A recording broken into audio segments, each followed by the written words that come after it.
सृष्टौ या सर्गरूपा जगदवन विधौ पालनीया च रौद्री संहारे चापि यस्या जगदिदमखिलं क्रीडनं या पराख्या पश्यन्ती मध्यमाथो तदनु भगवती वैखरी वर्णरूपा शाश्वतवाचं प्रसन्ना विधिहरिगिरिशा राजितालंकरो भगवत्यै नमः पराम्बिकायै नमः। चलिए कहाँ से बाबू कौन कौन सूत्र देखे अंतिम पाठ में? लोके पूर्वस्य दीर्घोणाः विप्रतिषेधे परं कार्यं एतद्दोः सुलभो कोरणे समासे हरि हरि। हाँ यहाँ तक का याद है ना? हाँ याद है ना? हाँ इसमें से कोई तो विसर्ग संधि पूरी कर लिया था। हाँ आगे चलो पाठ लगाए आप लोग, समझ में आया पिछला पाठ? कोई दिक्कत हो तो बोलो। हाँ गुरुजी। हाँ जैसे ढ लोपे ये सप्तमी का एक वचन है, तो ढरे भयो हो और लोप निमित्तयो हो, इसमें जो विभक्ति है वो व्यस्त करके लिख दिए बाबू। अच्छा ढलोपे को व्यस्त करके लिख दिए है कि नहीं है? ढलोपे में समास करोगे तो क्या करोगे? ढ च रस च इति ड्रौ, क्या करोगे? ढ च रस च इति ड्रौ, ये द्वंद्व समास करेंगे। हाँ ये ड्रौ का मतलब क्या होगा? ढ और र द्वंद्व समास में यही हाँ। राम कृष्ण का क्या मतलब होता है? राम और कृष्ण, यही होता। ड्रौ मतलब ढ और रेप, ड्रौ का अर्थ हुआ द्वंद्व समास किया। फिर तयोर लोप, तयोर लोप है कि नहीं है? हाँ। वो लोप हमें भी पहले ये कर लेना, लोपयति इति लोप। क्या कर लोगे बाबू? लोपयति इति लोप है कि नहीं? ये बना लोगे कि जो लोप करावे है कि नहीं? ये कर्ता में घई प्रत्यय किया है। लोप शब्द में जो घई प्रत्यय किया ना, तो किस अर्थ में किया? कर्ता अर्थ में किया। तो लोपयति मतलब जो लोप करावे उसको कहा जाएगा लोप। ये लोप शब्द बन गया, उधर ड्रो बना लिया है। अब आप कर दो इसका षष्ठी तत्पुरुष समास, तयो हो लोप मतलब ड्रो हो ड्रयो हो, ड्रयो हो लोप मतलब ड और रेप का लोप जो करावे, ये अर्थ आएगा कि नहीं आएगा? तो ऐसे करके अर्थ लिया है। अब उसको वो विग्रह वो वृत्ति लिखते समय, अर्थ लिखते समय अलग अलग करके लिख दिए कि ढ रेप यो हो, देखो व्यस्त कर दिए ना, ढ रेप यो हो लोप लोप शब्द का अर्थ के लोप निमित्त, तो ढ रेप यो हो जो लोप निमित्त मतलब ढ और रेप के लोप का जो निमित्त, ये करके व्यस्त कर दिए। नहीं समझ में आया? वो निमित्त यो में सप्तमी, वो सप्तमी है। ढ रेप यो में षष्ठी है। ढ रेप का वो आपको बताना चाह रहे कि षष्ठी तत्पुरुष समास किया है। ढ रेप का लोप का जो निमित्त, वो निमित्त यो हो पर यो हो पूर्वस्य अणः दीर्घः, वो लोप के निमित्त यदि पर में रहेगा, लोप निमित्त यदि पर में रहेगा है कि नहीं है, तो पूर्व ज्ञान को दीर्घ होगा। इस तरह से व्यास करके कर दे रहे, और कुछ नहीं है। नहीं समझ में आया? हाँ यही है। चलो और क्या एक प्रश्न ये बोल रहे थे कि जो अन्यत्र अन्यत्र जो दो बार जो कहे हैं वहाँ लब्धावक याद नहीं की वो पंक्ति? अन्यत्र अन्यत्र लब्धावकाशयोः एकत्र युगपत् प्राप्ति तुल्य बल विरोध, यही तुल्य बल विरोध है कि दोनों की एक जगह प्राप्ति हो जाना, दो सूत्रों की एक जगह प्राप्ति हो जाना, यही तुल्य बल विरोध है। लेकिन कैसे दो सूत्रों की? कोई भी दो सूत्र एक जगह लगे तो तुल्य बल विरोध हो गए, ऐसा नहीं। ऐसे दो सूत्र कि जो अन्यत्र अन्यत्र लब्धावकाश हो, मतलब भिन्न भिन्न जगह क्या हो? प्राप्तावकाश हो, मतलब जिसको स्थान प्राप्त हो चुका हो लगने के लिए। आया कि नहीं आया? मतलब दोनों अपने अपने जगह लग चुके हैं और फिर यहाँ पर एक जगह आ गए कि जहाँ पर दोनों प्राप्त है, तब तुल्य बल विरोध माना जाएगा ना। बात समझ में आई कि नहीं? दो बच्चे 3 फल लाए थे, एक लड़के को एक फल मिला, दूसरे को एक मिल गया, दोनों को एक एक बढ़िया मिल गया, प्राप्त हो गया। अब जो बीच में एक और एक बच गया तीसरा फल, उसको लेने के लिए दोनों झपट्टा मारा, तो अब वो दोनों क्या कहलाएंगे? तुल्य बल विरोध वाले कहलाएंगे, है कि नहीं है? यदि ऐसा होता एक को ही फल मिला होता, एक को मान लीजिए मिला ही नहीं होता, अब यदि एक फल में दोनों झपट्टा मारते तो वहां माता क्या करती है? वो कहती है हटो तुम, जिसको मिल गया उसको इसको दे देगा, तो ये तुम लोग खाओ, तुमको नहीं ना मिला है तुम खाओ। तो कहा तुल्य बल विरोध रहा। ये तो यदि दोनों को बढ़िया से अपना अपना मिल चुका है और यदि एक फल में दोनों झपट्टा मारने आए तब वहां पर तुल्य बल विरोध हुआ, तो फिर वहां पर कौन सा कार्य किया जाए? तो परम कार्य की व्यवस्था। बात समझ में आई क्या? तो क्या इसमें प्रश्न क्या है आपका? ये तो कि ये सूत्र किस तरह से कोई दो सूत्र एक जगह युगपत लग रहे हैं, हाँ तो उनकी जगह जो है जो परम वाला वो लग रहा है, तो ये क्यों लिखना पड़ा कि दो सूत्र भिन्न जगह लग रहे होंगे? तो लगेंगे दो सूत्र तो भिन्न। नहीं ऐसा नहीं, गड़बड़ हो जाएगी ना, गड़बड़ हो जाएगी बाबू। यदि ऐसा कहोगे ना कि दोनों सूत्र एक एक जगह लग रहे हैं तो गड़बड़ हो जाएगी। जैसे बताया आपको समझ में आ जाएगा, कल बताएंगे ना कि यदि ऐसे व्यवस्था करेंगे। समझे इसका प्रश्न? क्या प्रश्न कह रहा है कि सीधा कह दो कोई एकत्र युगपद प्राप्ति तुल्य बल विरोध है, एक जगह दो सूत्रों की प्राप्ति हो जाना, यही तुल्य बल विरोध है। ये क्या लगा रहे हैं आप लोग कि अन्यत्र अन्यत्र लब्धावकाश जो दो सूत्र, ऐसे दो सूत्रों की एक जगह प्राप्ति होना, ऐसा यदि कि ऐसा लंबा चौड़ा क्या व्याख्या कर रहे हैं? देखो बता रहे हैं, अभी आप लोग कहेंगे नहीं करते हैं, आप अपना काटा दे रहे हैं, नहीं है हमको नहीं कहना पड़ेगा। चलो क्या किया है देखो, एक स्थल बता रहे कृष्ण है ना एकत्वम, स्थिति क्या है? एकत्वम स्थिति। कौन सूत्र प्राप्त है यहाँ पर? आप कौन सूत्र लगाते हैं? वृद्धि एच लगाते हैं। क्या करते हैं? अवर्ण से पर में एच हो, एच मतलब एवो अयो, तो पूर्व और पर के स्थान में क्या होता है? अय आदेश होता है और रूप बनाते हैं आप लोग क्या? यही आपका अभिष्ट रूप है कि नहीं है? यही आपका अभिष्ट रूप है, तो आप बनाते हैं। लेकिन अब आइए थोड़ा ढंग से देखें। कृष्ण धन एकत्व में स्थिति है, यहाँ दो सूत्र प्राप्त है। वृद्धि रेचि प्राप्त है, आप कह रहे हैं अवर्ण से पर में एच है, इसलिए वो प्राप्त है। एक तो वृद्धि रेचि प्राप्त हुआ, ठीक हुआ? वृद्धि रेचि प्राप्त हुआ। और एक कौन प्राप्त है? आद्गुण भी प्राप्त है। एक कौन सूत्र प्राप्त है? आद्गुण प्राप्त है कि नहीं है? आद्गुण क्या कहता है? अवर्ण से पर में अच हो, अच तो है ही पर, तो आद्गुण भी प्राप्त है कि नहीं है? ये दोनों सूत्रों की युगपत प्राप्ति है कि नहीं है? एकत्र मतलब एकस्मिन् स्थले युगपत प्राप्ति, दो सूत्रों की युगपत प्राप्ति। तो आप कहेंगे इन दोनों का क्या हो गया? तुल्य बल विरोध हो गया।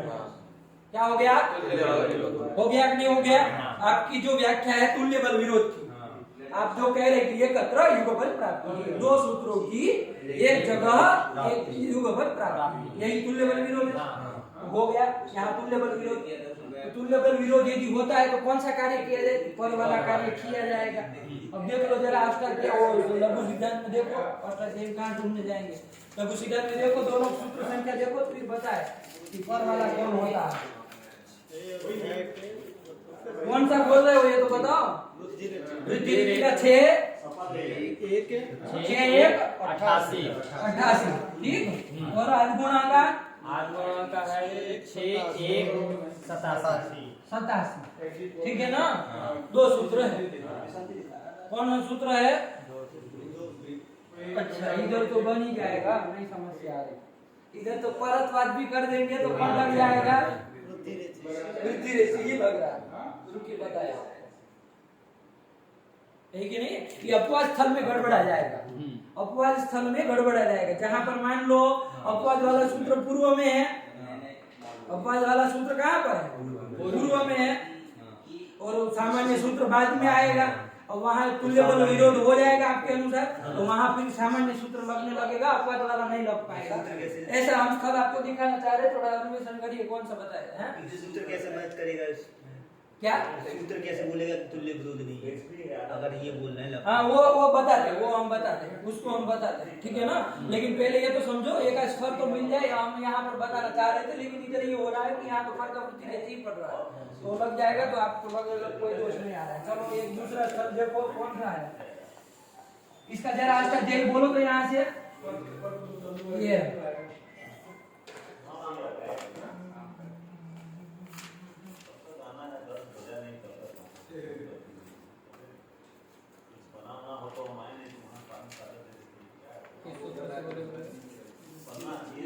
इको एनर्जी से बोलो तो जरा अष्टाध्यायी में क्रम से अभी समझ में आएगा। इको एनर्जी से बोलो।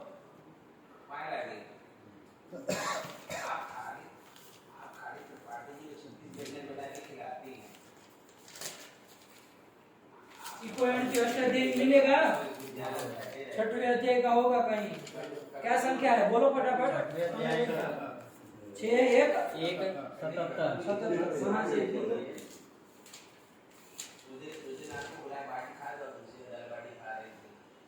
हाँ बोले बोले जी। हाँ बोलो।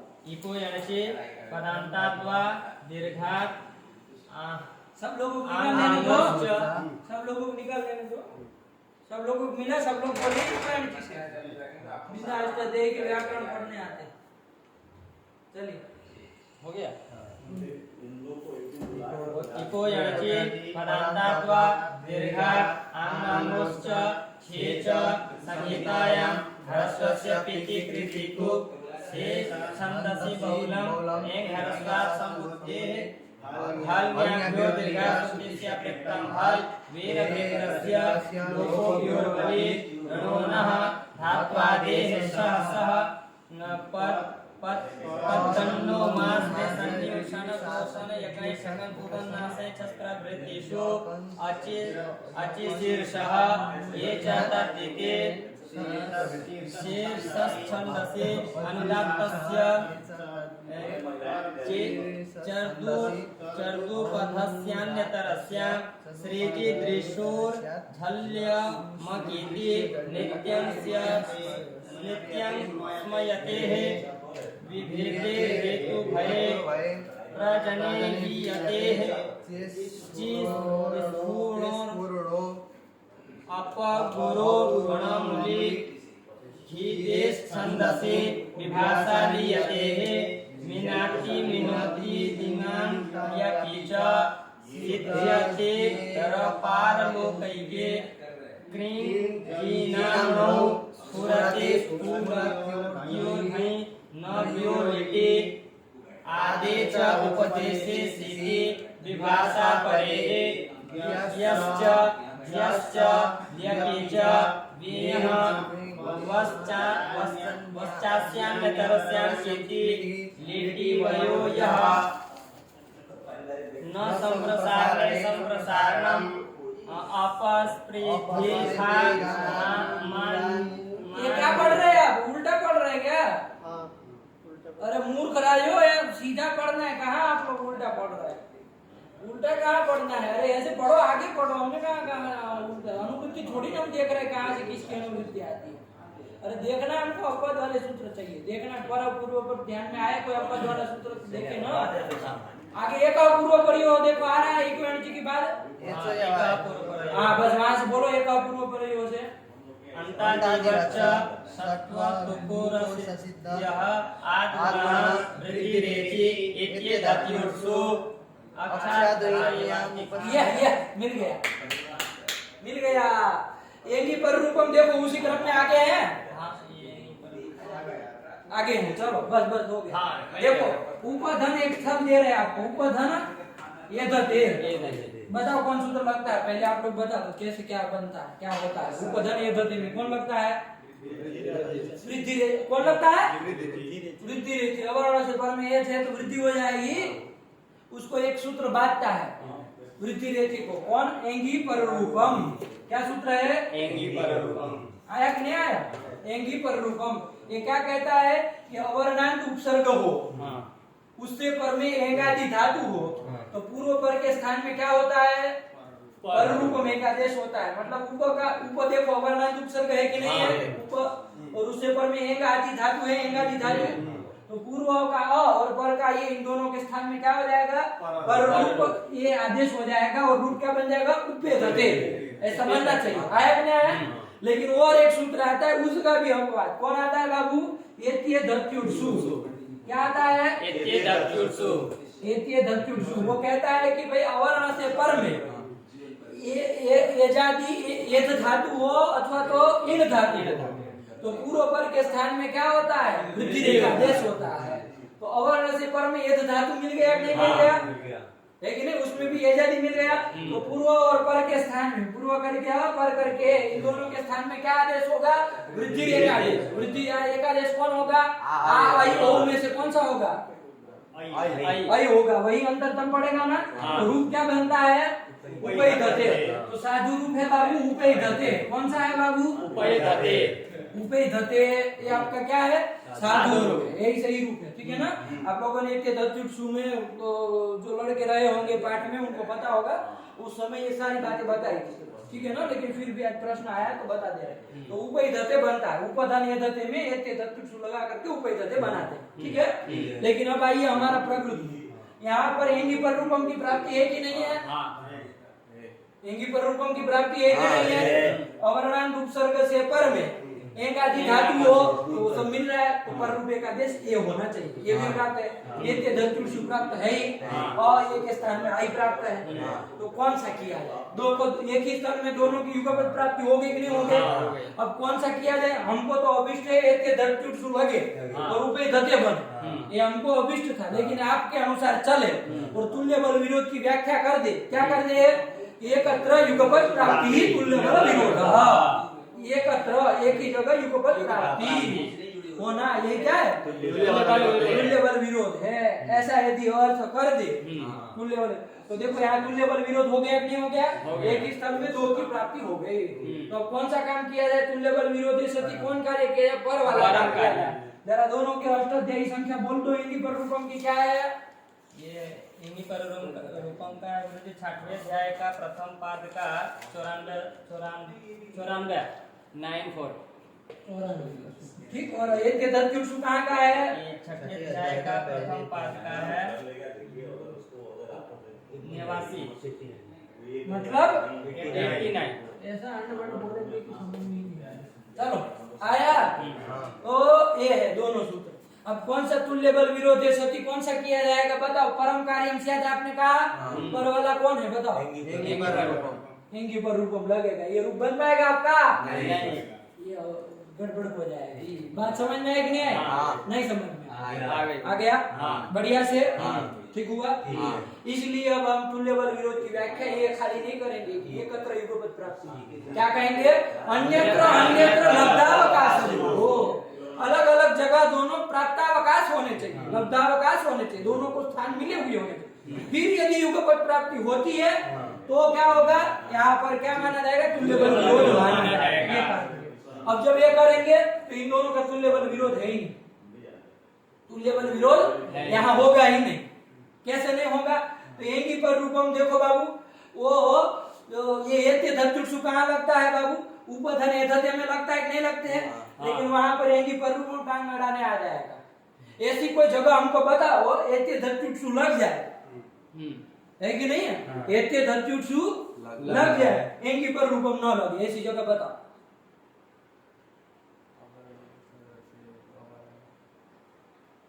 ऐसी जगह बताओ, मिलेगी कोई? आप इसका तो लब्धावकाश दिखा देंगे। देखो एंगी पर रूपम का क्या दिखा देंगे? प्रधन एजते। क्या दिखा देंगे बाबू? प्रधन एजते। ये इसको प्रधन एजते में प्र उपसर्ग है, आगे एज्री धातु है, एज्री धातु है, उसका एजते बना है, एज्री दीप्तो है ना। तो यहाँ पर एंगी पर रूपम की प्राप्ति है कि नहीं है? अवर्णांत उपसर्ग हुआ प्र, उससे पर में एंगादि धातु एज, तो पूर्व पर के स्थान में पर रूप में एकादेश ये होना चाहिए और प्रेजते रूप बनता है, ठीक है ना। तो इसको तो चलो स्थान मिल गया लगने के लिए बढ़िया से। वहां एते दत्तुत्सु नहीं ना आ रहा है लगने के लिए। एते दत्तुत्सु तो खाली इन धातु और एक धातु में ही लगना है। आया कि नहीं आया? वो भी एजादी रहे तब। तो ये एंगी पर रूपम जहाँ लग रहा है वहां पर तो ये टांगड़ा नहीं आ रहा है। तो चलो इसको तो अपना स्थान मिल गया लगने के लिए, है कि नहीं है? एते दत्तुत्सु को कोई ऐसा स्थान बताओ कि जहाँ पर साफ साफ वो लग पाए, एंगी पर रूपम ना आए बीच में, ऐसा स्थान बताओ। क्योंकि इसके जो उदाहरण कहोगे उप यजते चाहे उप येति, वहां एंगी पर रूपम आएगा। ऐसी कोई जगह नहीं है कि जहाँ पर ये चरितार्थ हो जाए लग करके। इसको जगह मिली हो खाली, ऐसा कोई जगह नहीं है क्या? नहीं है। तो यहाँ पर अन्यत्र अन्यत्र लब्धावकाश दोनों सूत्र नहीं ना हुए, नहीं हुए, इसलिए यहाँ पर तुल्य बल विरोध है ही नहीं। तुल्य बल विरोध है ही नहीं। यहाँ पर ये हेत्य धनचुट स्वभाव निरवकाश हो जाता है, इसके पास अधिक बल आ जाता है, अधिक बल वाला है, तुल्य बल विरोध नहीं है दोनों का, इसके पास अधिक बल आ जाता है क्योंकि निरवकाश है ना, व्यर्थ आया होगा तो सामर्थ्य रहेगा उसके पास एक अलग प्रकार का, ताकत लगाएगा, अपना जोर मारेगा, तो ऊपर यथार्थ में वही लगेगा। समझ में आया क्या? तुल्य बल विरोध नहीं होगा। लेकिन यदि तुल्य बल विरोध को यदि आप अपने मन से कुछ करना जाएंगे तो गड़बड़ फड़बड़ कर देंगे। इसलिए उसकी पंक्ति याद रखो, अन्यत्र अन्यत्र अवकाश हो, ये करो ही तुल्य बल विरोध। बात समझ में आई? गले के नीचे उतरा, यही है। आप लोग समझे कि नहीं समझे? बहुत वो है ना, सरल है, लेकिन यदि वो स्थल ध्यान में न रहो ना, हमको भी देखो सुनना पड़ा जरा आज तक यही बोलो, वहां से तो ध्यान में कोई सूत्र ऐसा आना चाहिए ना कि अपवाद वाला सूत्र पूर्व में हो और सामान्य वाला फल में हो, तो वहां पर दोष दिखा सके। तो हमको भी देखो स्थल ऐसे ध्यान में नहीं था, वृद्धि रेखी आत्मना वाला उठा है तो नहीं बना, उसमें तो वृद्धि रेखी ही लगता था, परत्वाद भी है कि नहीं, लेकिन ये ऐसे उल्टा सुल्टा मिलाएगा। आया कि नहीं आया? चलो तो ये ध्यान रखना, स्थल भी ध्यान रखना है ना, कहीं बोलना हो तो काम पड़ता है। चलो हो गया? हाँ, बहुत इसीलिए एक एक छोटी छोटी चीजों का ध्यान दे करके किसी भी चीज की व्याख्या करते हैं, है कि नहीं है? बहुत ध्यान रख करके मार्मिक एक एक शब्द में मतलब रहस्य छुपा रहता है। आप उसको देखे तो आपको समझ में आए, यदि न देखे और जैसे जैसे बोल दिए गुरुजी वैसे वैसे बोल लिए, विचार विचार करना नहीं है, फिर तो हो ही गया, फिर तो कोई इसमें कुछ नहीं है। लेकिन उसमें यदि बारीकी से एक एक शब्द के ऊपर ध्यान देना, एक एक शब्द का प्रयोजन बता सकते हैं कि ये चीज क्यों है। हम लोग च तक को नहीं छोड़ते, कहीं च लिखा हो तो हम बताते हैं कि च क्या होता है, च लिखने की क्या जरूरत पड़ी। कहीं पर तू लिखा होता है तो हमको उत्तर देना पड़ता है तू क्यों लिखा, कि इतना सहेतुक कोई शास्त्र होता है क्या? आप अपना कोई पुस्तक बना करके लिखा करके दिखाइए कि जहां पर ऐसे एक एक शब्दों का सहेतुक उत्तर दे पाए, है कि नहीं? आप 100 पृष्ठ का बना करके लाएंगे, उसमें 75 तो काट देंगे, है कि नहीं? किसकी जरूरत नहीं थी, इसकी जरूरत नहीं थी, इसकी जरूरत नहीं थी। लेकिन धन्य है महर्षि पाणिनि और उनकी बुद्धिमत्ता को कि उन्होंने ऐसी अष्टाध्यायी लिखी कि जहां पर भगवान भाष्यकार को कहना पड़ा कि इसमें एक शब्द अनर्थक नहीं, एक वर्ण अनर्थक नहीं, शब्द की बात छोड़ दो, एक वर्ण अनर्थक नहीं, है कि नहीं? कोई नहीं कह सकता कि ये वर्ण को काट दो तो चल जाएगा, नहीं चलेगा। कितना वो बुद्धि प्रतिभा का वो होगा, है कि नहीं है? उत्कृष्ट उदाहरण। चलिए तो यही है बाबू। क्या पूछो, पूछ लो जब सब है तो। ये था ना, ना तो नए समास है, हाँ, तो नए समास से ये अर्थ लेना है कि जो एतत् तद है वो नए समास का नहीं होना चाहिए। न तो नई समास है, ये कहा ना, न तो नई समास है मतलब नई समास का विषय उसको नहीं होना चाहिए। यहाँ नई समास का सप्तमी ऊपर सप्तमी नहीं है। अब ये मत करना, पर में नई समास नहीं होना चाहिए। लोग ऐसा अर्थ कर दे, अली में जैसे सप्तमी का हल परे रहते वैसे ही न तो नई समास है तो लोग अर्थ करेंगे नई समास पर में नहीं होना चाहिए। तो अब कोई कहेगा असह शिव हमें है, यहाँ पर में तो शिव है, नई समास तो है नहीं, तो नई समास कहाँ पर में? यहाँ तक के सुख लोप कर दो, तत्शब्द के सुख। लेकिन यहाँ पर नई समास है कि सप्तमी, अनई समास है कि सप्तमी, पर सप्तमी नहीं है बाबू, विषय सप्तमी। क्या है? विषय सप्तमी। मतलब क्या अर्थ क्या करना है? न तो नई समास है मतलब नई समास का विषय नहीं होना चाहिए। ये जो यहाँ पर असह का तत्शब्द जो है वो ये नई समास का विषय हो जा रहा है, हो जा रहा है कि नहीं हो जा रहा है? नई समास का विषय नहीं होना चाहिए, ये उसका अर्थ करना। पर सप्तमी मत लगा, हरि की तरह मत लगा, वरना गलत अर्थ कर दो। आया कि नहीं? यही बात है, नहीं समझ में आया? चलो और इसको विशेषण भी तो बना सकते थे। किसको? नए समास को। किसका विशेषण? एतत् और तत् का, कि ऐसा एतत् तत् जो नए समास नहीं हुए। तत् कभी एतत् और तत् शब्द नई समास कभी थोड़ी होंगे।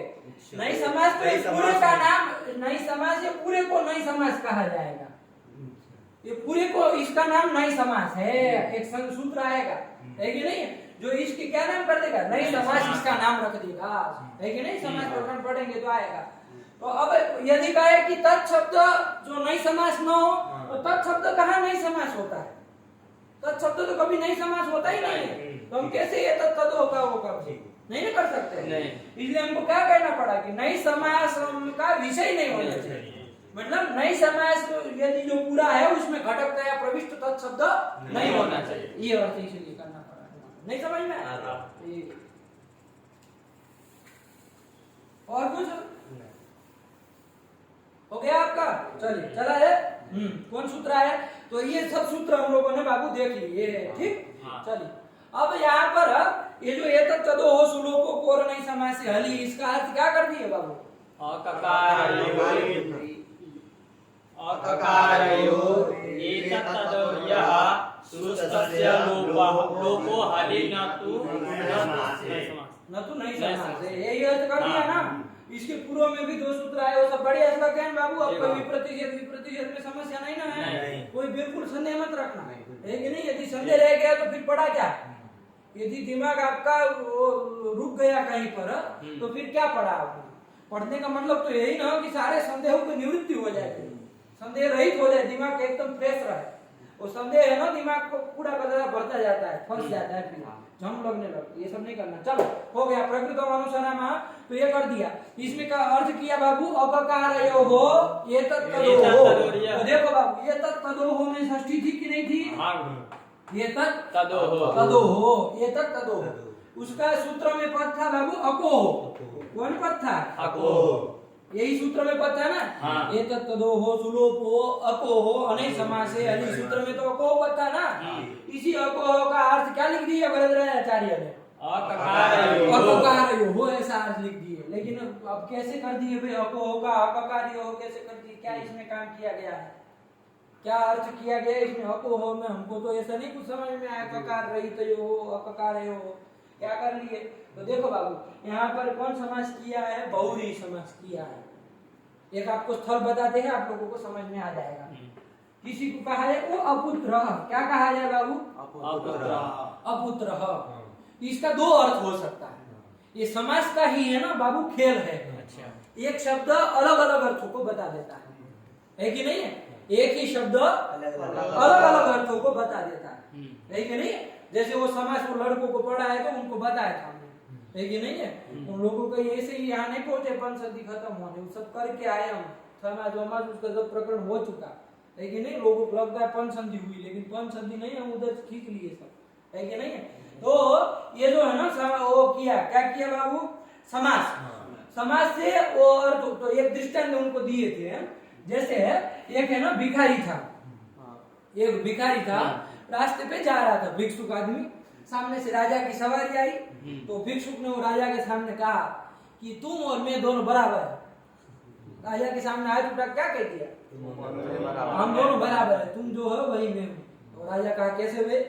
तुम्हारा क्या, हम तुम्हारी हमारी क्या बराबर है? हम ये हाथी के ऊपर बैठे हुए हैं, तुम रास्ते में बिना कपड़े पहने नंगे घूम रहे हो, हम दोनों क्या बराबर है? लेकिन नहीं, हम दोनों क्या बराबरी है?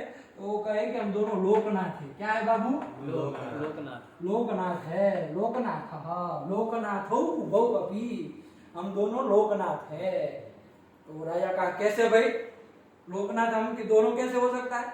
देखिए तुम षष्ठी तत्पुरुष हो, मैं बहुरी हूँ, इतना फर्क है, वरना दोनों है लोकनाथ।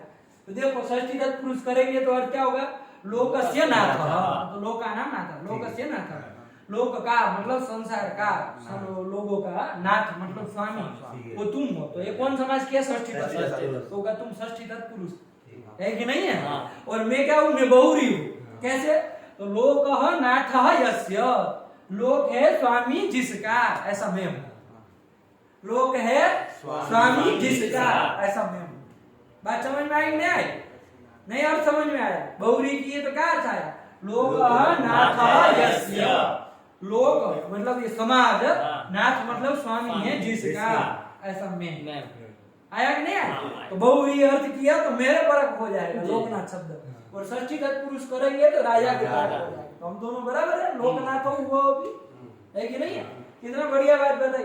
तो ये कहने का तात्पर्य समाज का खेल है ना बाबू, शब्द तो यही है, शब्द यही है लोकनाथ। लेकिन अब समाज बदल दिए तो अर्थ बदलते हैं, है कि नहीं? इसलिए ध्यान से हमको जितने भी पद हो उसको समाज पुरस्सर देखना है कि नहीं? कि क्या समाज किया, तभी तो हम सटीक रूप से अर्थ बता सकते हैं कि इसका ये अर्थ है। है कि ना। लोग लघु सिद्धांत पढ़ाते हैं तो वो बस वो सूत्र बोल दिए, वरदाचार्य जैसे अर्थ लिखे वैसे अर्थ बोल दिए, कुछ नहीं, कोई मतलब नहीं, सूत्र का और अर्थ का कोई तालमेल कुछ नहीं बैठता। काशी से बाहर हमने प्रणाली देखी, काशी में तो पारंपरिक रूप से अध्ययन अध्यापन होता रहा तो बढ़िया चलती है, लेकिन काशी के बाहर हमने देखा लोगों को ये लगता है कि सूत्र कुछ कह रहा है और अर्थ कुछ कर रहे हैं, अपने मन गढ़ंत अर्थ होते है कि नहीं है। तो लोगों को लगता है कि सब बेकार की बात है, सूत्र से ऐसा अर्थ कहाँ आ रहा है, आप कह रहे हो अष्टाध्यायी से सब चल सकता है, कहाँ से चलेगा, अर्थ तो कुछ हो रहा है, सूत्र कुछ है, लेकिन वो क्योंकि सही प्रक्रिया से उसको पढ़े नहीं पाए, है कि नहीं है, इसलिए सब असमंजस हो जाता है कि नहीं, अव्यवस्था हो जाती। लेकिन यदि कोई ढंग से पढ़ा तो वो सब चीजें जानता है कि सूत्राधीना ही वृत्ति होती है, क्या होती है, सूत्राधीना ही, सूत्र से अधीन ही उसका अर्थ होता है, कपोल कल्पित अर्थ नहीं होता है। हम लोग देखते आ रहे हैं ना, बहुत सूत्रों से देख रहे हैं, जब से जो आप लोग जिस सूत्र से पढ़े तो देखे होंगे, समाज कर करके समझ में आता है कि नहीं, तो भाई सूत्र से ही निकला है, कहीं बाहर कुछ नहीं करना है, सूत्र से ही अर्थ निकाला। एक सिद्धांत अपना है कि सूत्रेषु अदृष्टम पदम सूत्रांतराद अनुवर्तनीयम, इसके अलावा कोई चीज है कि नहीं है। और छुट्ट-पुट स्यात्-प्यात् क्रिया होती है तो क्रिया का अधिकार अध्याहार हम लोक में भी कर लेते हैं, यहाँ पर भी कर लेंगे, लोक में भी कर देते हैं। मैं कहूँ तुमको ये दरवाजा, तो क्या समझ जाएंगे, बंद करना है कि नहीं, बंद होगा तो कहेंगे दरवाजा, है कि नहीं। मूर्ख आदमी नहीं होना चाहिए, बस इतना जरूरी है। मूर्ख आदमी हो उसके सामने 1000 बार दरवाजा बोलो, वो दरवाजा निकाल के आपको सर के ऊपर पटक देगा, है कि नहीं है, ऐसी बात बुद्धिमान होना चाहिए, ठीक। तो ये सब अध्याय तो हम लोग क्रिया का अध्याय ये सब कर लेते हैं, सूत्र से ही अर्थ निकलता कहने का तात्पर्य। तो फिलहाल क्या हुआ बाबू, समास के भेद से अर्थ में भिन्न होना था, शब्द एक ही तरह का होता है। अब यहाँ पर अपुत्रः, अपुत्रः शब्द है, देखो एक ही शब्द है, दो अर्थ कर देगा, है कि नहीं है। अपुत्रः, एक तो पहले नहीं तत्पुरुष समास कर लो, न पुत्रः इति अपुत्रः, है कि नहीं। तो नहीं तत्पुरुष समास किया, इससे अर्थ क्या आएगा हिंदी में बताओ, न पुत्रः इति अपुत्रः, मतलब पुत्र भिन्न, अपुत्रः मतलब पुत्र भिन्न, जो पुत्र नहीं है मतलब पुत्र से भिन्न है, उसको क्या कहा जाएगा, अपुत्रः कहा जाएगा, नहीं कहा जाएगा। अब यहीं पर ये कौन सा नहीं तत्पुरुष समास किया तब की ये बात है, आया कि नहीं आया। अब यदि बहुव्रीहि कर ले, हम क्या कर ले, बहुव्रीहि कर ले, अविद्यमानः पुत्रः यस्य, अविद्यमानः पुत्रः यस्य, अविद्यमान है पुत्र जिसका, मतलब जिसको पुत्र नहीं है कि नहीं है, बिना बेटे का पुरुष है कि नहीं है, उसको क्या कहा जाएगा, अपुत्र। आया कि नहीं आया, जिसको बच्चा नहीं होता है कि नहीं है, तो उसको क्या कहा जाएगा, अपुत्र। तो अपुत्र मतलब कौन सा अपुत्र, बहुव्रीहि वाला है कि नहीं है, वरना वो तो किसी का पुत्र है ही, उसको आप अपुत्र पुत्र भिन्न थोड़ी कह सकते हैं, नहीं ना कह सकते, नहीं तत्पुरुष नहीं कर सकते उसके लिए। आया कि नहीं, ये बात नहीं समझ में आया, क्या समझ। अपुत्र में यदि नहीं तत्पुरुष समास करेंगे तो क्या अर्थ होगा बाबू, पुत्र भिन्न, पुत्र भिन्न। ये घटपट आदि जितने भी है ना, ये सबको हम अपुत्र कह सकते हैं, नहीं तत्पुरुष के, क्योंकि ये किसी के बच्चे नहीं ना है, तो अपुत्र इन सबों को हम चीजों को कह सकते हैं, आया कि नहीं, घटपट आदि को।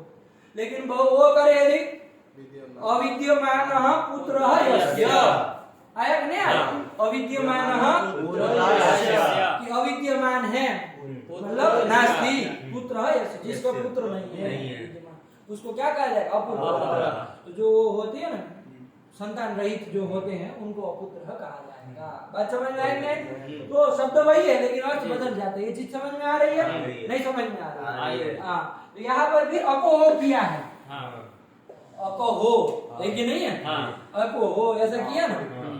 तो अपोहो में क्या किया है, अक शब्द था, कौन शब्द था, अक, उसका षष्ठी द्विवचन में अपोह कर दिया और एतत्तदोह में विशेषण दे दिया। तो अक का मतलब क्या, तो कौन सा समास किया जाए यहाँ पर, यदि वो करेंगे कि नहीं तत्पुरुष समास करेंगे, न क इति अक, न क इति अक, कि जो क नहीं क से भिन्न, तो क से भिन्न जो एतत्तद है, तो एतद और तत् क से भिन्न ही होते हैं हमेशा के लिए।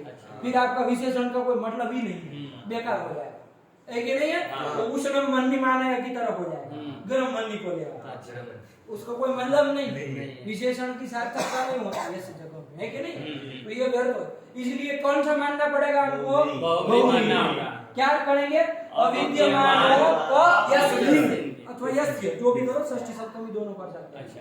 अविद्यमान है क जिसमें, ऐसे जो एतद और तत् शब्द, तो देखो अब बैठ जाएगा। तो क्या निकल करके आया? कहने का तात्पर्य बहुरी समास करना। अविद्यमान क यस्मिन, क्या? अविद्यमान क यस्मिन इति अक, इति अक, मतलब अविद्यमान है, नहीं है, क जिसमें, उसको कहा जाएगा अक। आया कि नहीं? अब ये तत् शब्द और तत् शब्द क वाले भी मिलते हैं और क से रहित भी मिलते हैं। हमको कैसे लेने हैं? अक लेना है, मतलब क जिसमें न हो, ऐसा एतद और तत् शब्द लेना है। विशेषण की भी सार्थकता हो गई और यही बहुव्रीहि समास किया, तो उसी को उन्होंने स्पष्ट कर दिया। अब वो का ही क्या कर दिया? क को ककार शब्द से बोल दिया। अब वो लोग अक प्रत्याहार न बनाने लग गए, है कि नहीं? तो उन्होंने क्या कर दिया? क से ककार लेना है, तो अक हो मतलब अककार हो, मतलब ककार रहित यो हो, है कि नहीं? ककार है अविद्यमान जिसमें, तो यही तो ककार रहित होता है, वही तो ककार उसमें विद्यमान है। तो यही करना है, बहुव्रीहि समास करना है, इतना ही कहने का तात्पर्य। नहीं समझ में आया? आ गया मुझे। अपो हो एतत् तद् हो, मतलब ककार रहित जो एतत् और तत् शब्द, उनका जो सु, उनका सु, उसका लोप हो जाता है। आया कि नहीं आया? उसका सु का लोप कब? हली पर, और कब बाबू? नतु नहीं समास से। आया ना? इतना बारीकी से विचार व्याकरण के अलावा कोई नहीं करता, है कि नहीं है? किसी सामर्थ्य नहीं है इतना छोटी छोटी बातें देखना। हो गया? बाल की खाल निकाल देता है। हाँ, समझते क्या है कि नहीं है? एक बाल कैसा होता है? एक तो स्वयं इतना पतला, देखने में भी नहीं आता, उसकी खाल निकाल, कठिन काम है, व्याकरण निकाल देता बाल की खाल। चलो हो गया? हाँ, ये कर दिया। अब कौन आया? चलो ये और कुछ भी समझ लिए और इसके उदाहरण भी देख लिए बाबू, कोई दिक्कत नहीं ना है? चलो आगे चला जाए, बोलो। सोचि लोपे चेत् पाद पूरणम, यही सूत्र आ गया। सोचि लोपे चेत् पाद पूरणम। कितने पद हैं इसमें गुरुजी? 3 पद हैं।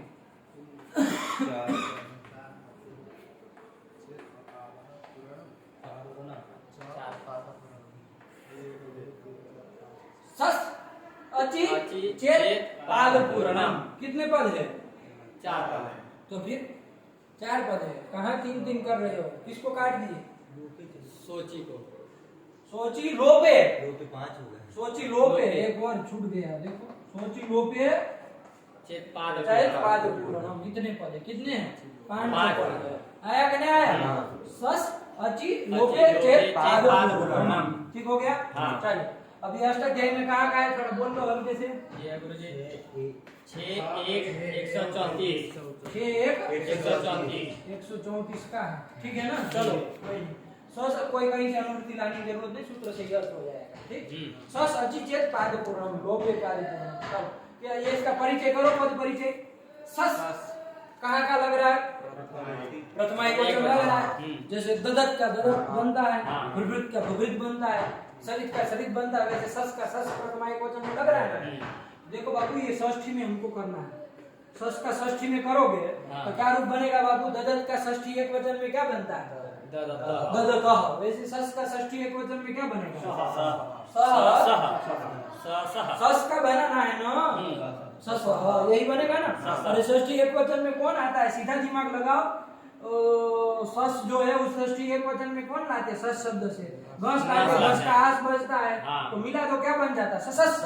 और सब ऋतु विसर्ग कर देते, ससह बनाते नहीं बनाते? तो हमको यहाँ पर यह षष्ठी का ही है बाबू, लेकिन यहाँ तो आप कहेंगे फिर सस कैसे बना है? ससह बनना चाहिए, है कि नहीं? तो ध्यान रखना बाबू, षष्ठी का एक लोप हो गया है कि नहीं? षष्ठी का क्या हो गया? लोप हो गया। सूत्र आएगा सुपाम सुलुप करके, कि सुप का क्या हो जाता है? लुप हो जाता है। कहाँ पर होता है? वेद में होता है। कहाँ होता है? वेद में। छंद में ही होता है, छंदोषी का अधिकार चलता है, वेद में ही होता है। क्या हो जाता है? सुप का लोप हो जाता है, ठीक है ना? तो यहाँ पर वही से क्या कर दिए? वो जो षष्ठी का घस था ना, उसका लोप कर दिए, इसलिए बना सस ही रूप बना है। आया कि नहीं आया? इसलिए रूप क्या रहा? सस ही रहा। लेकिन ये है कौन विभक्ति का? षष्ठी का एक वचन है, यही कहोगे ना, षष्ठी का एक वचन है। ध्यान रखना। आप एक प्रश्न आपके दिमाग में आए कि भाई ये गस का लोप, वो सूत्र आपने कह दिया कि वो करता है, वो तो छंद में करता है, वेद में करता है, ये थोड़ी वेद है, ये सूत्र थोड़ी ना वेद है, नहीं। ये तो महर्षि पाणिनि के द्वारा लिखित है, हाँ। ये इसको थोड़ी ना वेद का है। तो वहां पर भगवान भाष्यकार ने कहा कि छंदोवत सूत्राणि भवन्ति, कि ये जो अष्टाध्यायी के सूत्र है ना वो भी छंदोवत भवन्ति, वो छंद के तुल्य ही है, वेद के बराबर ही है। आया कि नहीं आया? वेद का जो अध्ययन अध्यापन करने से जो पुण्य प्राप्त होता है वो सब यही से होता है कि नहीं? तो छंदोवत सूत्राणि भवन्ति कहने का तात्पर्य तो छंद की तरह ही है जब सूत्र, तो यहाँ पर वो छंद वाला कार्य हो ही जाएगा, कोई दिक्कत नहीं है। तो ऐसा बहुत जगह करते हम नहीं कहते कि यहाँ षष्ठी का लोप हो गया है, लुप्त षष्ठी वो सब वही से हुआ है। सुपम सुलुक ये सूत्र है, देख लेना पूरा बहुत लंबा है। सुपम सुलुक पूर्व सवर्णार्थ अध्याय चालू है, ये सूत्र से क्या हो जाता है? लोप हो जाता है। तो चलो कोई हमको मतलब नहीं, अभी कहने का तात्पर्य षष्ठ जो है वो कहाँ का है? षष्ठी का एक वचन, लुप्त षष्ठी भी बोल लो कोई बात नहीं, ठीक। चलो और अची तो जान ही रहे हैं, सप्तमी का एक वचन, और लोप है सप्तमी का एक वचन, सप्तमी का एक वचन, और चेत अव्यय है, ठीक है ना? ये चेत ये क्या है बाबू? अव्यय है। यदि अर्थ में चेत आता है, यदि अर्थ में हम लोग यदि बोलते हैं, यदि ऐसा हो तो चेत यदि अर्थ में। और पाद पूर्णम भी जान ही रहे, पाद पूर्णम कहाँ बन जाएगा? ज्ञानम की तरह, प्रथमा का एक वचन, ठीक है ना? चलो प्रथमा का एक पाद पूर्णम हो गया, ये 5 पद है। अब थोड़ा अर्थ कर लिया जाए कि भाई मतलब क्या है। तो देखो अर्थ ऐसे ही कर लो, सस की षष्ठी लगी है ना, तो सस इत्यस्य, षष्ठी का बल लोप हो गया। हम अर्थ करेंगे तो बोलना पड़ेगा ना कि सस इत्यस्य, मतलब सस का जो सु है कि नहीं है, उसका क्या हो जाएगा बाबू? लोप हो जाएगा। आया कि नहीं आया? सस का जो सु है उसका लोप हो जाएगा, लेकिन कब? अची परे। आया कि नहीं आया? लेकिन उसमें भी कंडीशन लगा दी है, लोपे चेत पाद पूर्णम, मतलब यदि लोप होने पर ही पाद पूर्ति होती हो। तो थोड़ा ढंग से समझेंगे, ठीक है ना? क्या अर्थ लिख रहे वरदराय आचार्य, थोड़ा उनको देखा जाए। देखो सस इत्यस्य कर दिए ना, क्योंकि षष्ठ्यंत है इसलिए किए, वरना नहीं ना कर रहा था। तो सस इत्यस्य, हाँ सोर लोपा, ये जो सोर लोपा है ना वो ऊपर से अनुवृत्ति ले आना बाबू। इसके पूर्व का एक तत्व दो है कि नहीं है? तो ये वहां पर सुलोपा शब्द पढ़ा है कि नहीं पढ़ा है? उसको ले आना। तो सुलोपा का क्या मतलब है? स्वर लोप, मतलब सु का लोप होता है, यही मतलब है ना? तो देखो क्या हो गया? सस इत्यस्य, मतलब सस के सु का लोप होता है, यही लिख रहे हैं ना? सस इत्यस्य पढ़ो, स इत्यस्य सोर लोपः स्यादचि, स्यात् है ना? लेकिन कब बाबू? अची, अच परे रहते। आया कि नहीं आया? हाँ। अब क्या कह रहे हैं? पादश्चे लोपे सत्ये पूरित। हाँ, इसको भी समझाते। अभी इतना सूत्र से अर्थ निकाल लो। क्या तो सस के सु का लोप होता है, अच परे रहते। आया कि नहीं आया? ससनी सा है, ससनी सा लिखना है। कहाँ सा लिखा है? स इत्यस्य, हाँ वो संधि कारण नहीं गुरुजी, सस इत्यस्य ऊपर के सूत्र से सुलोप आएगा, सु बस आएगा, सुलोप लोप ही आएगा। नहीं लोप आएगा, स्वर लोप सुलोप आएगा।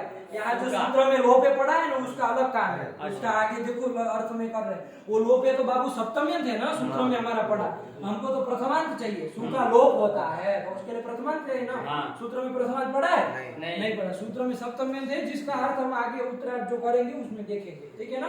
फिलहाल सूत्र क्या अर्थ आया? सस के सु का लोप होता है, कब? अच परे रहते। आप कहेंगे सस कहाँ का क्या बना हुआ है? तो कुछ नहीं बाबू, तत् शब्द से सु लाए थे, तो सब प्रक्रिया करके क्या बन जाता है? प्रथमा एक वचन में सस बन जाता है कि नहीं बन जाता है? तत् शब्द का बना था कि नहीं बना था? और आगे मान लीजिए शिवः रहेगा, क्या रहेगा? शिवः रहेगा। कौन सूत्र लगता है सस शिवः में?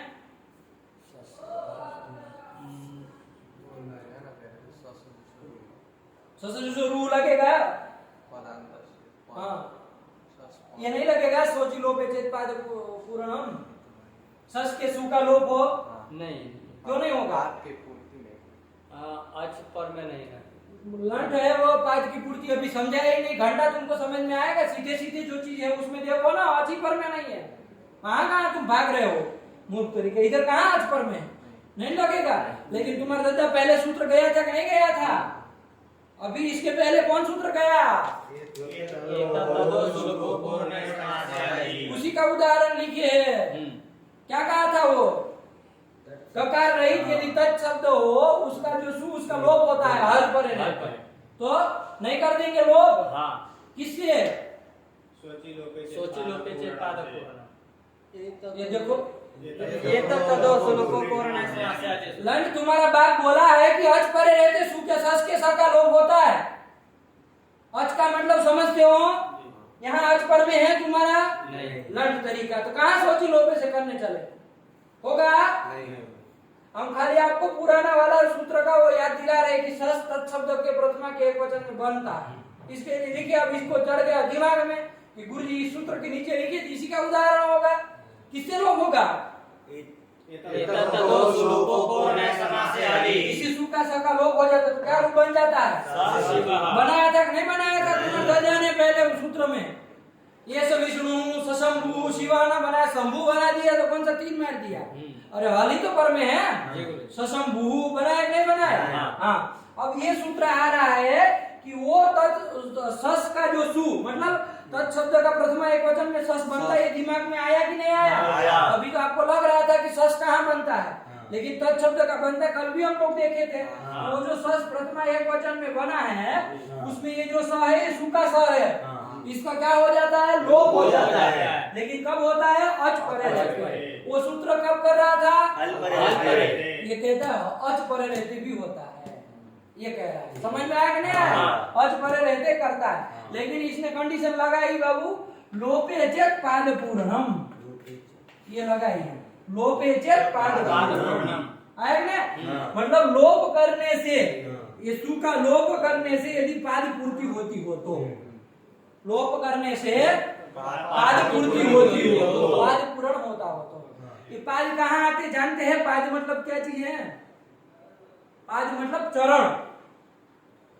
आप कहेंगे चरण मतलब क्या? अरे श्लोक होता है श्लोक, उसमें 4 ठो पाद होते हैं।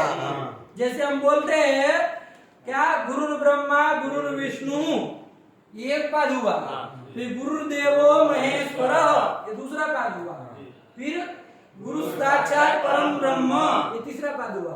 तस्मै श्री गुरवे नमः, ये चौथा पाद हुआ। 4 ठो पाद होते हैं, है कि नहीं? अधिकतम छंदों में कोई कोई 3 पाद वाला भी होता है, गायत्री वगैरह, वो अलग बात। लेकिन 4 पाद होते हैं कि नहीं होते हैं? तो कहने का वही पाद करके वही पाद लेना है। चरण पाद क्या बोलते हैं आप लोग? श्लोक का जो एक एक है उसको क्या बोलते हैं आप लोग नेपाली में? अनुष्टुप छंद का पाद वही बोलते हैं, पादी कहते हैं। हाँ, तो समझ में नहीं आया? पाद कहे तब तो मूड हिला नहीं रहे थे। पाद मतलब चरण, श्लोक का एक एक जो चरण है पाद, उसकी यदि पूर्ति हो तो। इससे क्या समझ में आया बाबू?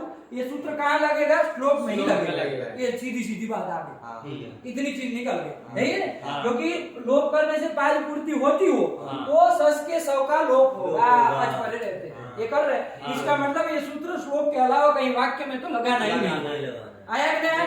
यदि हमारा कोई वाक्य हो कि सह अस्ति, वो है सह अस्ति, ये वाक्य है हमारा, तो सह का क्या प्रथमा एक वचन में तत् शब्द का बन जाएगा, सस बन जाएगा, आगे अस्ति रहेगा। अब यहाँ पर ये लग जाएगा सोची लोपे चेत पाद पूर्णम, बताओ। सस के सु का लोप हो अच परे रहते, अच पर में है ही, हो जाएगा? क्यों नहीं होगा? हाँ, ये वाक्य है, यहाँ पर कोई श्लोक की बात चर्चा नहीं ना है, पाद पूर्ति कुछ है नहीं, तो यहाँ लगना ही नहीं है। तो यहाँ पर जैसे काम होता है आप अपने तरीके से चलिए, है कि नहीं? क्या बनता है वो आप देखते रहिए, है कि नहीं? लेकिन ये सूत्र कब लगेगा? यदि लोपे सत्येव पाद पूर्णम, मतलब लोप के होने पर ही यदि पाद पूर्ण होता हो, पाद पूर्ति होती है। आया ना? तभी क्या करेगा? सस के सु का लोप होगा। जैसे उदाहरण देखें तो आपको समझ में आ जाए क्या है। ठीक, देख लिया जाए उदाहरण एक। क्या अर्थ हो गया? अर्थ बोलो इसका। स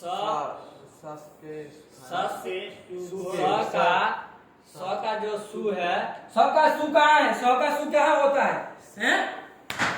स का सु क्या होता है? सस का जो स में कभी सु होगा? सस का जो सु, काहे में उसके लकीर के फकीर बनना चाह रहे हो वरदाचार्य की तरह, हैं? अरे देखो ना, स का क्या सु? स में कोई सु है? सस का जो सु, ये बोलो, या तो तत् शब्द का सु, ऐसे बोलो। तो समझ में आया कि तत् शब्द से आया हुआ सु। तो सीधा सीधा जो लिख रहा है सस इत्यस्य, सस का जो सु उसका लोप होता है कब? अची परे। अची परे। लेकिन अच परे रहे तो कहीं पर भी हो जाएगा नहीं। कब होगा? लोपे चेत् पाद पूर्णम। मतलब यदि लोप होने से ही पाद पूर्ति होती हो तो पाद पूर्ण होता हो तो। आया कि नहीं आया? आ गया। चलो तुमको आदत लग गई है कुछ खाने की, मतलब एक पड़े तब पीठ पे तभी समझ में आएगा।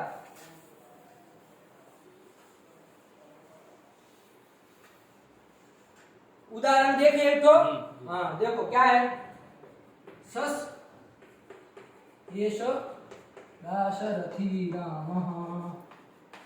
अनुष्टुप एक छंद जानते हैं? अनुष्टुप छंद सुने हैं कभी नाम? अनुष्टुप बहुत आता है, अक्सर श्लोक अनुष्टुप छंद में होते हैं। अनुष्टुप छंद कितने वर्णों का होता है? 32 वर्णों का। कितने होते बाबू? 32। कठिन नहीं, कुछ समझ लो।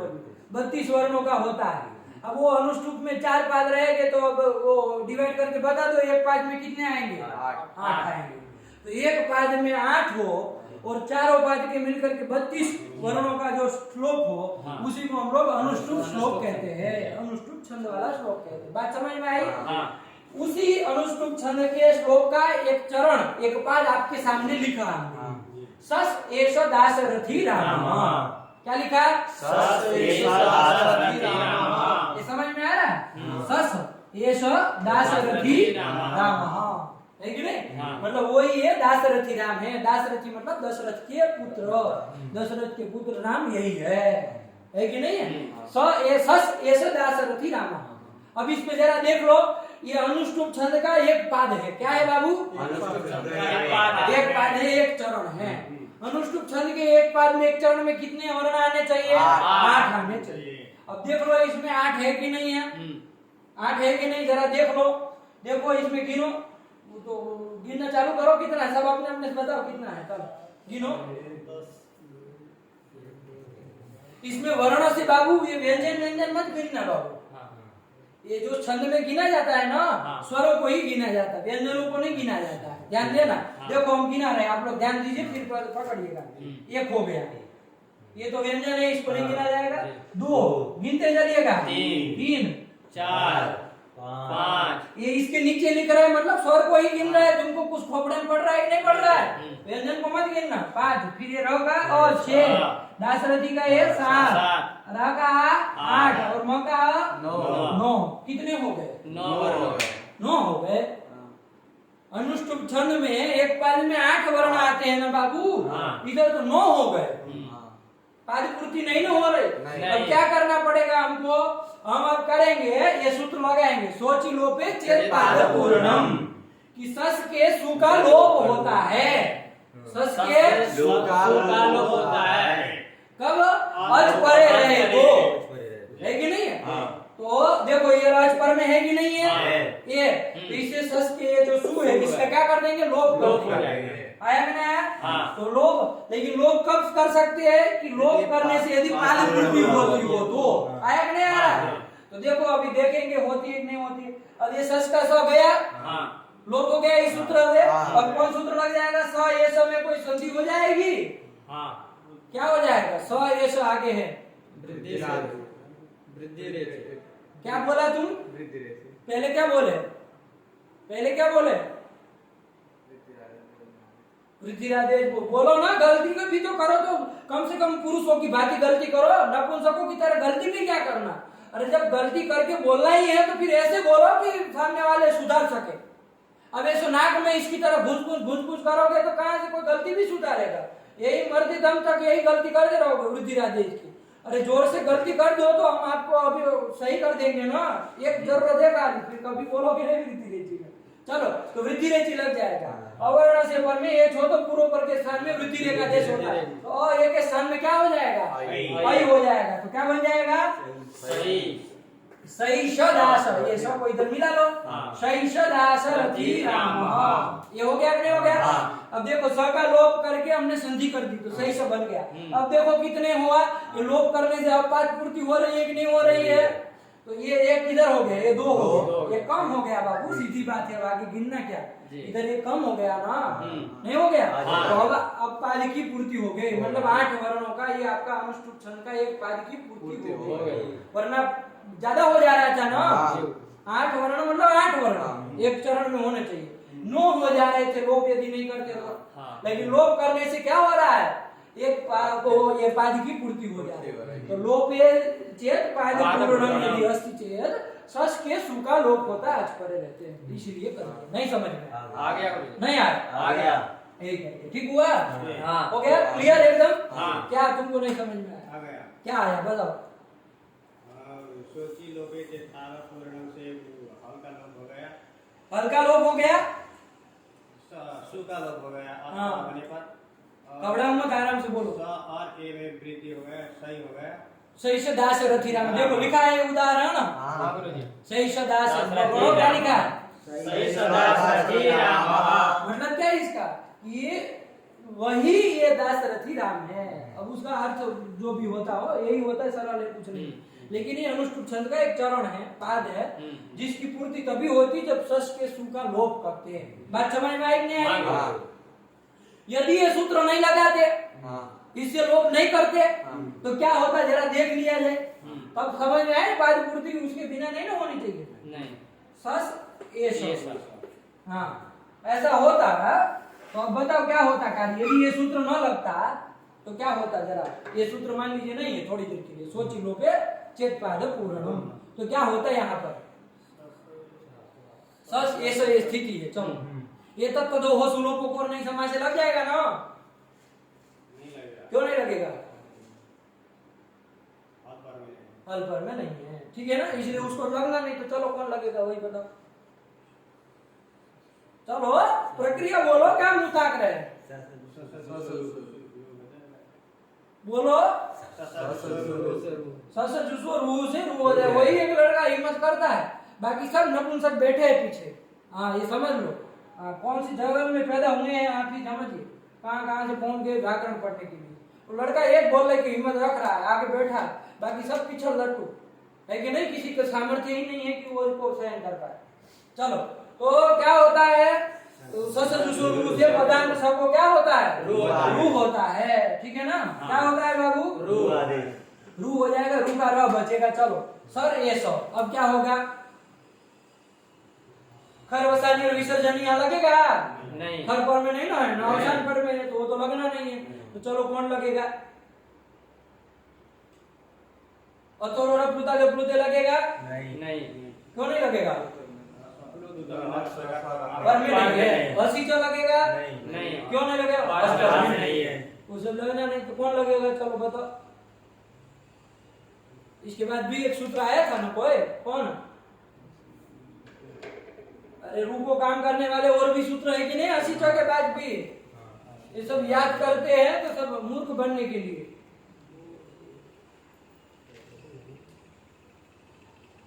बोलो,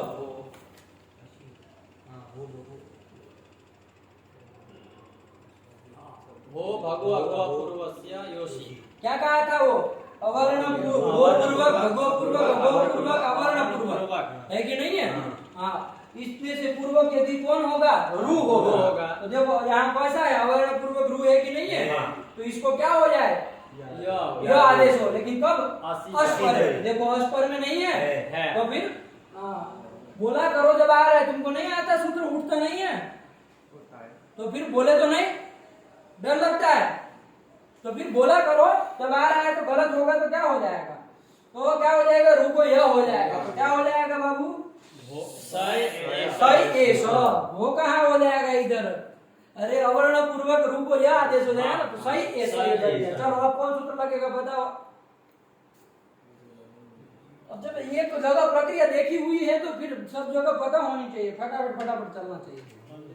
चलो क्या होगा बताओ, अपने बताओ, सही ये सब हरी सर्वेशम लग जाएगा, क्यों नहीं लगेगा बताओ तुम, अच्छा ए तो क्या है, नहीं पूछ रहे, हरी सर्वेशम लगेगा, हल नहीं है, हाँ तो ये बोला जाता है, मूर्ख राज उत्तर देने तक नहीं आता है, हरी सर्वेशम हल पर रहते लगता है, हल नहीं है, ये उत्तर हुआ, यहाँ क्या है, अच है, अच रहे, हरी सर्वेशम क्यों नहीं लगेगा, मूर्ख तरीका बोला, ये सोची लोग के कार को अब कहाँ तुम्हारा दद्दा आएगा सोची लो पे, घंटा बजाएगा वो सस के सु का लोप करता है, वो सूत्र तो हटा करके ही बात कर रहे हैं, वो सूत्र नहीं है तभी तो विचार कर रहे हैं। वो तो तुम्हारा दद्दा होता तो सीधा सस के सु का लोप करके काम खत्म हो गया था। लोपस आकल्यस्य क्या कहा था, अवर्ण पूर्वयोः पदान्त यकार वकार का लोप होता है, तो यकार का लोप हो जाएगा, अस्पर में चाहिए, अस्पर में है ही, तो यकार का लोप हो जाएगा तो क्या बन जाएगा, स ऐसा। हाँ विकल्प से करता है तो एक बार सही ऐसा भी रहेगा, लेकिन स ऐसा अभी हम लोग चल रहे हैं, आया नहीं, लोप हो गया मान लीजिए उससे स ऐसा, तो अब जा करके क्या हो जाता, स ऐसा में यहाँ कौन संधि हो जाती है, वृद्धि रेचि से वृद्धि हो जाता है, हो जाता है कि नहीं हो जाता, तो क्या बन जाता, सही सब बन जाता कि नहीं बन जाता, तो फिर तो इसके बिना भी तो काम चल गया, नहीं हो गया। अरे ये सूत्र नहीं भी था तो काम चल गया कि नहीं चल गया, प्रश्न नहीं समझे आप, क्या प्रश्न किए हम, वैसे भी बन रहा है बिना सूत्र, इस सूत्र से लोप न भी करो तब भी तो काम चल जा रहा है, तब भी सस के सब को रू किया, रू को भो भगो गो पूर्व से यह किया, फिर उस यह का लोप कर दिया, तो स ये सब है ना, और अब क्या कर देते इधर वृद्धि कर देते, सही सब बन जाता। ये कोई शंका करे तो क्या कहोगे, तो उसको कहो कि पंडित जी जो ये सही के यह का लोप किस सूत्र के द्वारा किया बाबू, वो लोपस आकल्य से कहाँ है, त्रिपादी का सूत्र संख्या बोलो, लोपस आकल्य से कहाँ है, इन लोगों को देख लीजिए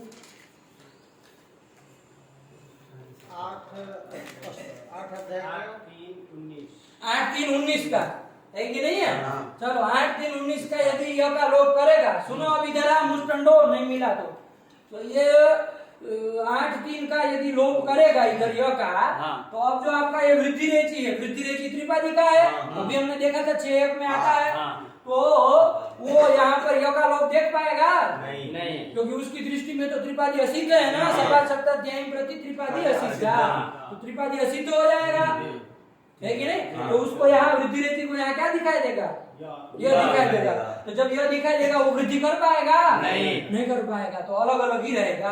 वहां पर भी आया था कि लोपस्य असिद्धत्वात् न स्वर संधि, वो सूत्र में भी पढ़ा, हर इहो दो बनाए थे वहां, तो चलो कुल मिला के यहाँ पर वृद्धि नहीं होगा। अब बताओ बात पूर्ति हो पाती नहीं, क्योंकि अब तो अक्षर बड़े हुए, ऐसे ही बनता है रूप आपका, यदि ये सूत्र न हो तो आपका रूप यही बनता है, स ये सदास रथी राम, तो पाठ पूर्ति हो रही है, नहीं हो रही है।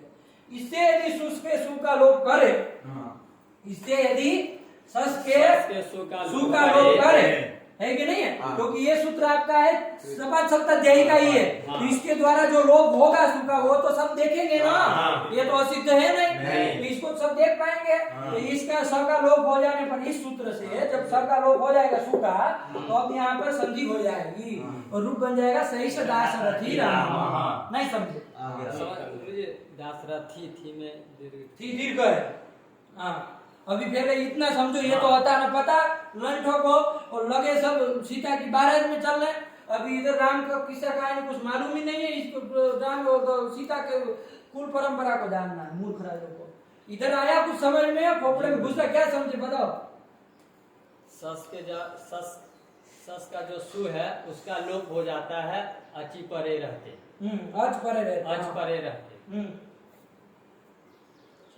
बस हो गया सूत्र का, तब तो फिर सह अस्ति इस वाक्य में भी हो जाए, नहीं, लोपे चेत पाद पूर्ण, मतलब लोप करने से अगर पाद की पूर्ति होती हो तो ये कंडीशन दिए बाबू, एक वो रखे, है कि नहीं है, कि भाई ऐसा यदि होता हो तो फिर अच परे रहते सस के सु का लोप करना, बाकी नहीं करना, बाकी तो फिर वाक्य हो तो वहां तो जो प्रक्रिया चलती करना, लोप मत कर देना सु का, है कि नहीं है, चलो ये ध्यान रखना, हो गया, श्लोक में ही चलता है ना, छंद में यही तो बात निकल करके आई कि लोप होने से पाठ पूर्ति होती हो, तो इसका मतलब छंद श्लोक में ही चलेगा, श्लोक में ही इसको लगना है, बाकी वाक्यों में इसको लगना ही नहीं, वाक्य में इसका कोई काम ही नहीं है, कि नहीं, चलिए, और वो भी तत्शब्द के सु का ही लोप करता है, ये तत् का सु होगा उसको नहीं करेगा बाबू, ये ध्यान रखना, है कि नहीं, सस का है, सस के सु का लोप होता है, मतलब तत्शब्द के सु का लोप होता है, अच परे रहते, ठीक, चलिए ये ध्यान रखना, हो गया। एक दूसरा उदाहरण भी उन्होंने दिया है,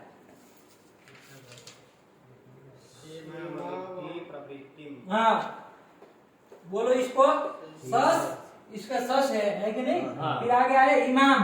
इमाम हाँ फिर पढ़ो सेमाम, सेमाम विद्धि हाँ। म पूरा हाँ गुरुजी ऐसे बोलो कि समझ में आए। सेमाम सेमाम विद्धि प्रवृत्तिम प्रवृत्तिम या ईशिषे। क्या लिखा है आगे? कुछ नहीं है गुरुजी। बस इतना ही। हाँ। गलत, ये मतलब गलत नहीं है, लेकिन उन्होंने आधा अधूरा लिखा, आप लोग लिख लीजिएगा अपनी कॉपी में। लिखिए, इसको पूरा करिए लंच तरीका। तो अभी मिटा देंगे, कहाँ रहेगा फिर? ब्रह्मा के बाद तो हो नहीं कि सब याद रहेगा एक बार में।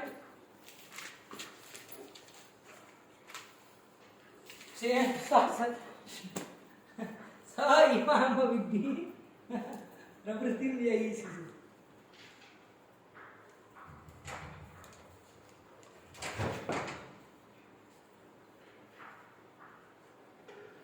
अरे यह इसी से इतना लिखो, बाकी का तो लघु सिद्धांत में लिखा है कैसे वज्रमुख पैदा आप जो हुए हैं? अरे यह इसी से इतना ही लिखना है, खाली समझ में आए कि भाई इतना पोंछ की तरह लटकाना है कि नहीं है? ये एक पूरा पाद है बाबू। कितना पाद है? पूरा पाद। पूरा पाद। ये कौन छंद का पाद है? अनुष्टुप का तो नहीं लग रहा है। अनुष्टुप का एक पाद में तो 8 अक्षर आते हैं, इधर 8 तो नहीं ज्यादा मालूम पड़ रहे है कि नहीं? ये जगती छंद का है बाबू। कौन सा? जगती छंद। वेद में आता है जगती छंद। श्लोक वेद में मंत्रों का होता है जगती छंद। जगती छंद में कितने वर्ण टोटल? जैसे अनुष्टुप में 32 होते हैं ना, हाँ। ऐसे जगती छंद में कितने होते बाबू? 48 होते। कितने होते हैं? 48। तो एक चरण में कितने आएंगे? 12 आएंगे कि नहीं आएंगे? हाँ। तो ये 12 का एक चरण होना चाहिए। इसका आया कि नहीं आया? हाँ। जरा गिन लिया जाए। हाँ गिनो जरा। अब सब लोग अपना अपना लगाओ का गिना हो। चलो 101 इसको गिन नहीं है ना? नहीं। खाली स्वरों को गिनना है। हाँ आंखें फट जाएगी। 2 3 4 5 6 7 8 9 10 11 12 13। एक तो बढ़ रहा है। बढ़ रहा है कि नहीं बढ़ रहा? 12 होना चाहिए। अब यदि हम काम क्या कर दे, ये सोची लोपे चेत पाद पूर्णम, ये सस के सु का लोप करा दे, है कि नहीं है? सस के सु का लोप कर दे और यहाँ पर स और ई को मिला दे। कौन संधि हो जाएगी? गुण संधि। स का अ और ई मिलकर के क्या हो जाएगा? से बन जाएगा कि नहीं बन जाएगा? तो क्या हो जाएगा? एक कम हो जाएगा कि नहीं हो जाएगा? तो 12 वो पाद पूर्ति हो जाएगी कि नहीं हो जाएगी? हो जाएगी। हाँ तो यहाँ पर सोची लोपे से लोप करने से क्या हो रही? पाद पूर्ति हो रही है। 12 वर्णों का एक पाद की पूर्ति हो रही है। हो रही नहीं हो रही है? देखिए ये पाद पूर्ति होने के कारण हम क्या कर देंगे? सस का लोप कर देंगे। सस के सु का लोप कर देंगे। अब अच पर देंगे। अच क्या पर में था बाबू? इमाम था, है कि नहीं? ई पर में था। ठीक है ना? तो ऐसा पर होने पर ये सस के सु का लोप कर दिए और गुण कर देंगे, पाद पूर्ति हो ही जाएगी। हो जाएगी नहीं हो जाएगी? तो लोप करने से यदि पाद पूर्ति होती हो तो सस के सु का लोप होता है, अच परे रहते। इतनी सी बात है, नहीं समझ में आएगी? हाँ अर्थ आ गया ना? पढ़ो अब अर्थ क्या लिखे व्रत रहता है। ससित्यस्य